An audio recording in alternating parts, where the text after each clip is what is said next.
Génesis 11. Tenía entonces toda la tierra una sola lengua y unas mismas palabras. Hoy en día existen diferentes dialectos, idiomas, pero aquí la palabra de Dios nos revela que en el principio no era así. Y tiene toda lógica, porque después del diluvio, en ese nuevo comienzo solamente había una familia. El capítulo anterior vimos que la familia de Noé surgió todas las naciones, todos los diferentes grupos étnicos que poblaron la tierra. Y en este capítulo vamos a entender el por qué hoy en día hay diferentes idiomas. Algo sucedió y es lo que nos va a relatar este capítulo. Y aconteció que cuando salieron de oriente hallaron una llanura en la tierra de Sinar y se establecieron allí. Y se dijeron unos a otros, vamos, hagamos ladrillo y cozámoslo con fuego. Y les sirvió el ladrillo en lugar de piedra y el asfalto en lugar de mezcla. Y dijeron, vamos, edifiquémonos una ciudad y una torre cuya cúspide llegue al cielo y hagámonos un nombre por si fuéramos esparcidos sobre la faz de toda la tierra. Aquí vemos una gran rebeldía en contra de Dios. ¿Por qué es pecado edificar una ciudad? ¿Es pecado haber edificado una torre? No. Pero si recordamos, cuando Dios mandó el diluvio y se exterminó toda la humanidad, excepto la familia de Noé, en ese capítulo, Génesis 9, que es donde Dios da las instrucciones para ese nuevo mundo, ¿no? Porque fue como un borrón y cuenta nueva, por decirlo así. El primer mandato, fíjense, primer mandato que Dios da, dice, bendijo Dios a Noé y a sus hijos y les dijo, fructificad y multiplicaos y llenad la tierra. O sea, tenían que esparcirse y llenar la tierra. Y justamente aquí vemos que querían hacer lo contrario. Querían no ser esparcidos, ¿sí? Capítulo 11. Dice, edifiquémonos una ciudad y una torre cuya cúspide llegue al cielo y hagámonos un nombre por si fuéramos esparcidos sobre la faz de toda la tierra. Querían encontrar su protección en estar unidos en un gobierno, algo que les hacía pensar que su capacidad, su autosuficiencia era todo. No requerían a Dios. Dios no es nombrado aquí, Dios no es considerado, Dios no es invocado, sino ellos querían hacerse de un nombre. La Biblia habla que la vanagloria de la vida no proviene de Dios, sino del mundo. Y ellos estaban buscando su propia vanagloria, estaban buscando su propia fama, ¿sí? Entonces era algo en contra de Dios porque iba en contra del mandato de Dios. También era en contra de Dios, ¿por qué? Porque no querían levantar el nombre de Dios, sino su propio nombre. Y hoy día vemos a mucha gente buscando ser famoso, buscando su propio poder, prestigio, su propia gloria. El salmista en el Salmo 115:1 dice, no a nosotros, Jehová, no a nosotros, sino a ti, a tu nombre sea la gloria. Aún hay muchos que se llaman o se dicen siervos de Dios, ministros de Dios, pero pareciera que les gusta que la gente los siga a ellos, los busque a ellos, los alabe a ellos, ¿sí? Ellos quieren ser la inspiración de todas las demás y no conducen a la gente a Dios, sino a ellos mismos. Toda aquella persona, organización que siempre, constantemente está buscando su propia gloria, ahí no está Dios. Y vemos ese orgullo en contra de Dios.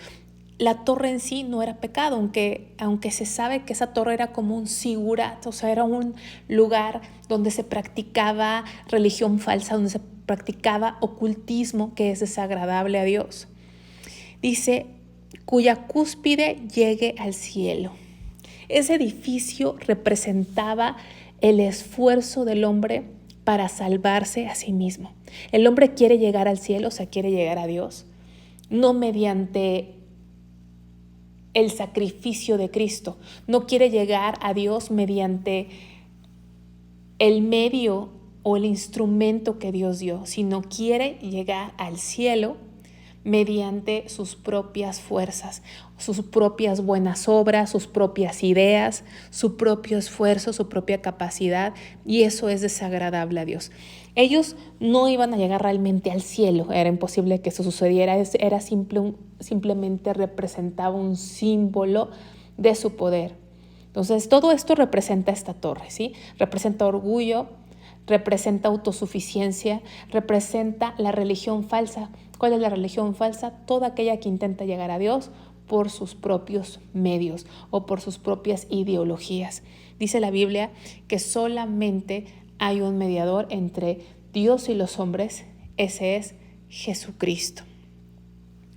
Entonces dice, y descendió Jehová para ver la ciudad y la torre que edificaban los hijos de los hombres.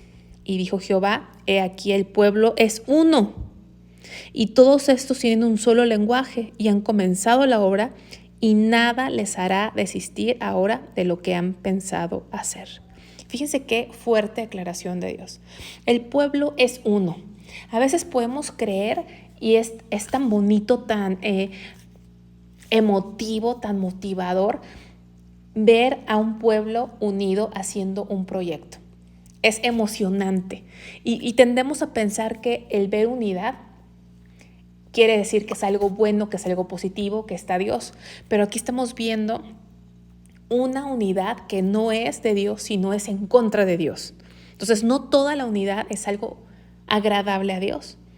Aquí se unieron en contra de Dios y estaban tan entusiasmados, estaban todos tan metidos en ese proyecto que Dios mismo dice, nada les hará desistir ahora de lo que han pensado hacer. Así que Dios en su paciencia tomó, pues como dice el mundo, cartas en el asunto, intervino porque era necesario que interviniera. Dios les dio tiempo, porque hasta donde habían construido esa torre, ese sigurar, ese lugar donde se hacían cosas desagradables a Dios, pues ya les había llevado obviamente años. O sea, Dios siempre nos da un tiempo. De alguna forma Dios se manifestó a ellos, pero ellos seguían en lo mismo. Y así es Dios. Dios a veces nos deja en nuestros propios caminos, pero llega un momento de juicio, y en este momento viene ese juicio de parte de Dios. Dice ahora, pues descendamos y confundamos. ¿Quiénes? Pues Dios, porque Dios es un Dios trino, Dios Padre, Dios Hijo, Dios Espíritu. No son tres dioses, es un Dios en tres personas. Una forma de entenderlos como cuando multiplicas 1 por 1 por 1 es igual a 1. Lo creemos por fe. Así los esparció Jehová desde allí sobre la faz de toda la tierra, y dejaron de edificar la ciudad. Entonces Él confundió su lengua para que ninguno entienda el habla de su compañero. Por eso tenemos muchos idiomas, ¿no? Y tan complejos, y son lenguajes tan perfectos, tan complejos, tan impresionantes, hasta la pronunciación, la gramática. Y ahí viene que haya tantas lenguas. Ya no se pudieron comunicar, así que quedaron esparcidos, ¿no? Se tuvieron que esparcir y agruparse. Qué tremendo haber sido ese momento, ¿no? Qué miedo, qué susto, qué impresionante. Y dice que por esto fue llamado el nombre de ella, o sea, de esa torre, Babel, porque allí confundió Jehová el lenguaje de toda la tierra, y desde allí los esparció sobre la faz de la tierra. Así que hoy, en este capítulo, aprendemos por qué hay diferentes idiomas y lenguajes, ¿no? Y también podemos aprender aquí, si el capítulo pasado vimos que todos somos hermanos en lo natural, de sangre, porque todos tenemos el mismo origen. ¿Por qué tenemos diferentes idiomas? Bueno, aquí está la historia. ¿Y por qué tenemos diferentes rasgos? Porque es un tema de genética, ¿no? Todos venimos de Adán y Eva. Y ellos se multiplicaron, pero de repente con el diluvio fue exterminado la mayoría de la raza humana, excepto Noé y su familia. Y podemos concluir que así como Adán y Eva, Noé y su familia tenían una combinación de genes que podían ellos de alguna forma producir todos los diferentes rasgos genéticos, color de piel, tipo de ojos, cabello, etc. Entonces, en ellos podemos concluir que tenían toda la gama de diferentes rasgos genéticos que podían ellos producir en otras personas, pero al momento de irse separando y agrupándose, las personas empezaron a predominar ciertos genes. Ese es un tema de genética. Ustedes saben que todos tenemos ADN que se pasa de los padres a los hijos. Se sabe y se ha estudiado que un hijo o una hija hereda 23 pares de cromosomas de cada padre. Entonces, cada par de cromosomas tiene información genética que van a controlar el desarrollo de ese hijo o esa hija. Entonces, hay una combinación, hay un gen que se llama recesivo y otro dominante. Entonces, en base a esa combinación, como fueron haciéndose grupos, pues los genes, cierta combinación de genes empezaron a ser los dominantes en esos grupos y es por eso que tenemos diferentes razas. Es una explicación a lo mejor muy global, pero es un tema de genética. Al irse agrupando esas personas, fueron haciéndose combinaciones donde se manifestaron genes más dominantes que otros. Pero aunque hay algunos con ojos rasgados, otros con un color de piel más fuerte, más claro, con cierto tipo de cabello, absolutamente todos tenemos el mismo origen. Y luego, pasando al versículo 10, dice, estas son las generaciones de Sem. Sem, de edad de 100 años, engendró a Arfaxad 2 años después del diluvio. Y vivió Sem después que engendró a Arfaxad 500 años y engendró hijos e hijas. Ahora, aquí empieza a hablar de las generaciones de Sem. Ya no se centra en los otros 2 hijos de Noé, que eran Jafet y Cam. ¿Por qué? Porque aquí, en este momento, el enfoque de la historia de la humanidad se va a reducir a esta familia, a este grupo, que son los hijos de Sem, que le podemos llamar los semitas, de donde se forma la nación de Israel y de donde posteriormente viene Jesús, el Salvador del mundo. Entonces, a partir de aquí vemos que se centra la historia de la humanidad. Vamos a ver otras naciones que se mencionan en la Biblia, pero el centro, el enfoque va a ser los semitas, el pueblo de Israel.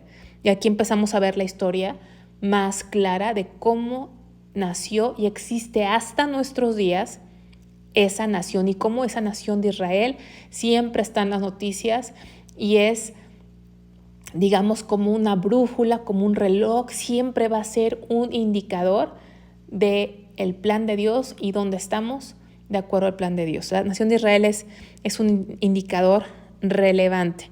Por eso es muy interesante ver su inicio. Versículo 12, Arfaxad vivió 35 años y engendró a Sala. Y vivió Arfaxad después que engendró a Sala 403 años y engendró hijos e hijas. Y Sala vivió 30 años y engendró a Eber. Ya vimos que es de donde vienen los hebreos, los judíos, ese nombre deriva de Eber. Y vivió Sala después que engendró a Eber 403 años y engendró hijos e hijas. Y Eber vivió 34 años y engendró a Peleg. Y vivió Eber después que engendró a Peleg 430 años y engendró hijos e hijas. Peleg vivió 30 años y engendró a Reu. Y vivió Peleg después que engendró a Reu 209 años y engendró hijos e hijas. Reu vivió 32 años y engendró a Serug. Y vivió Reu después que engendró a Serug 207 años y engendró hijos e hijas. Serug vivió 30 años y engendró a Nacor.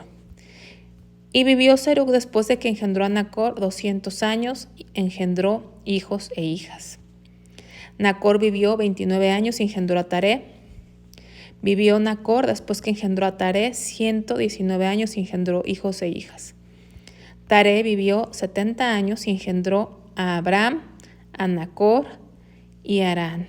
¿Sí? Entonces empezamos desde Sem y llegamos a este 26 que es importante porque Taré vivió 70 años y engendró a Abraham, a Nacor y a Harán. Y Abraham, esta persona que Abraham significa padre enaltecido, es, digamos, la cabeza, el inicio de la gran nación de Israel. Estas son las generaciones de Taré, o sea, fue el padre de Abraham.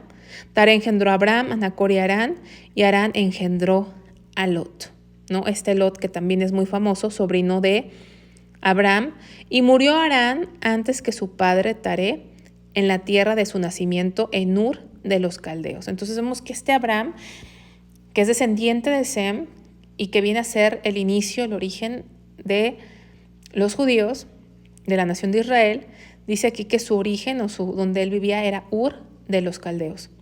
Y tomaron a Abraham y Nacor para sí mujeres. El nombre de la mujer de Abraham era Sarai, y el nombre de la mujer de Nacor, Milca, hija de Harán, padre de Milca y de Isca.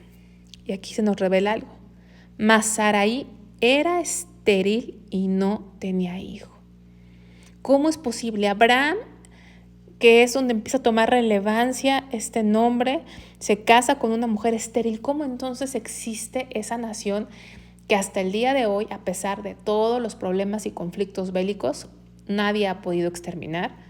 ¿Cómo existe esa nación si Abraham y Sarai no podían tener hijos? Vamos a ir viendo cómo se desarrolla esta historia, porque la historia de Dios es siempre milagrosa. Dios es un Dios de lo imposible, porque todo lo que hace Dios es fuera de la capacidad humana. El hombre había tratado en su capacidad de llegar a Dios y Dios se había molestado. Pero ahora este capítulo termina mostrando el camino, mostrando quién es el que hace las cosas, quién es el que da el medio, quién es el que abre el camino.